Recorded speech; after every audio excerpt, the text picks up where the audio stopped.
All right, what's good, everyone? Welcome to another edition of Live Watch Sports Media. So, the Indiana Fever held on to beat the Dallas Wings in a crucial game that they could have lost. And thanks to Natasha Howard, Eric McDonald, and Kelsey Pistol Mitchell saved the day in the fourth quarter, where the Indiana Fever was up by 23 points. But then again, in an Indiana fashion, guess what they do? Second half, what started in the second quarter, the game started to slow down. When it was hot in the first half, they was up. They finished the first quarter with 33 to 13, 20-point lead in the first quarter. But then in the second quarter, the Wings outscored them 30 to 23. Then the Wings outscored them in the third, 26 to 18, where the Fever outscored them by three in the fourth.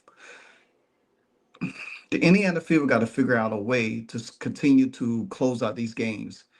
I understand they were short; they were only had nine rotating, and but now that they have like 2.5 days off before they play the Commission Cup championship, maybe Caitlin plays that game, maybe she not, but they need to find two bodies that they could supplant on this team to have more depth and rotation. Because not just playing with nine is not gonna get it. They're gonna run tired. They're gonna start out fast and they're gonna slow down, and then it's going to slow the game down. And that's what it happens with the Indiana Fever every time they play. They continue to slow the game down. They continue to make the game boring instead of continue to put their feet on the brakes. You had you had Dallas right where you need them, but then you allow Paige Bueckers off a Lexi Hall turnover just before the half, hit a buzzer beater. Then you allow Paige Bueckers to start getting off in the second half, made it a close. She had 27 points. Kelsey Mitchell had 32. But the game is that you have to continue to put pressure on these teams. You got to continue to run. You can't run for 1.5 or 2 quarters and then all of a sudden slow down in the second half. This is how you lost the game against the Sparks. This is how you lost the game against the Aces. You cannot slow down. You can't slow down. You got to continue to run. And if you don't continue to run, then it's not going to be pretty. And there's going to be questions asked. Kelsey Mitchell saved Christy Size. I mean, ooh, Kelsey Mitchell saved Stephanie White tonight. She saved her. And in the third quarter, around about the 5 minute mark, it was 62-58.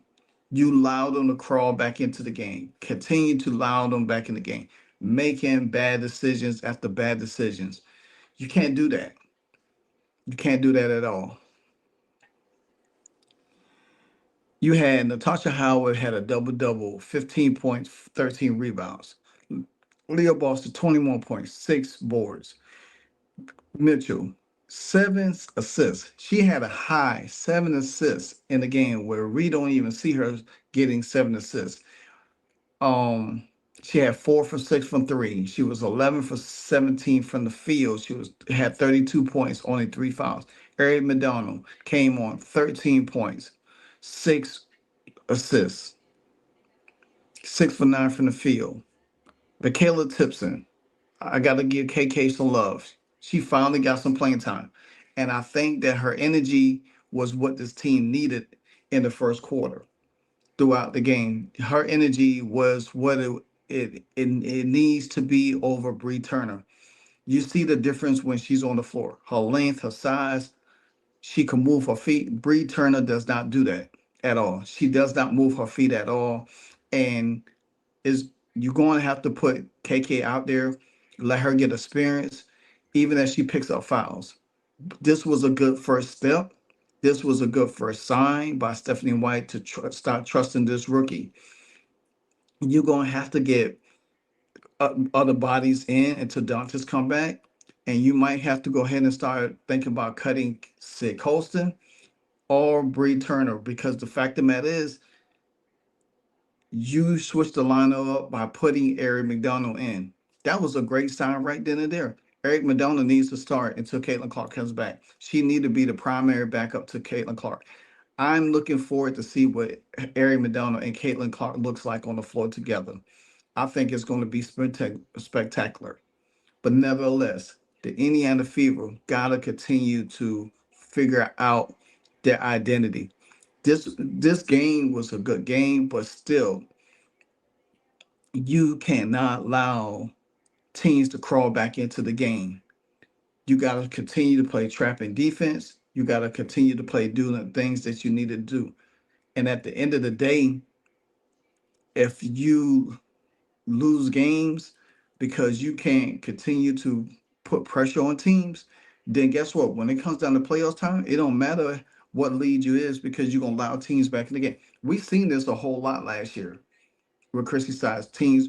Fever will be up 20, 23 points, 25 points, and guess what? Third quarter come, the league gets away, don't call a timeout.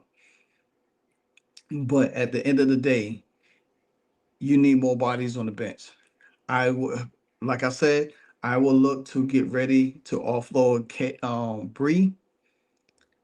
If you're gonna keep coasting, get rid of Bree. You need two players in there right now. You only have nine. You can bring up to about 11. When Dondas come back, you can let one go. You could get up to 13 and kept on a roster. And then when Dondas come back, get rid of one to go to 12. You need some athletic young legs on this team.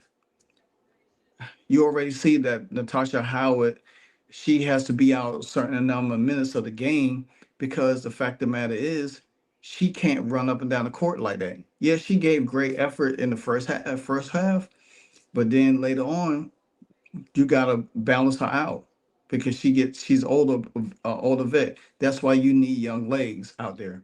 You need young legs and get rid of these old legs and start having these teams start to run. If you had three young legs, athletic bodies that could run up and down the floor, this team would have scored 30 points, had a 30-point lead over Dallas easily, easily. Don't matter who was out there, because Dallas is not a good team. If Caitlin Clark was healthy, you imagine she was out there, she probably would have, her and Paige would have been blow for blow.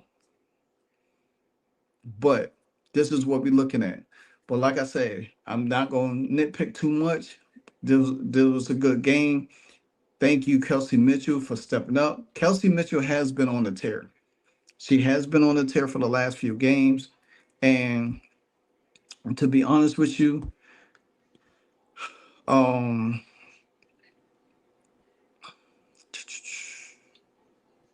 I did have some other stuff to look at, but I guess I didn't. So, well, let me see something real quick. Um,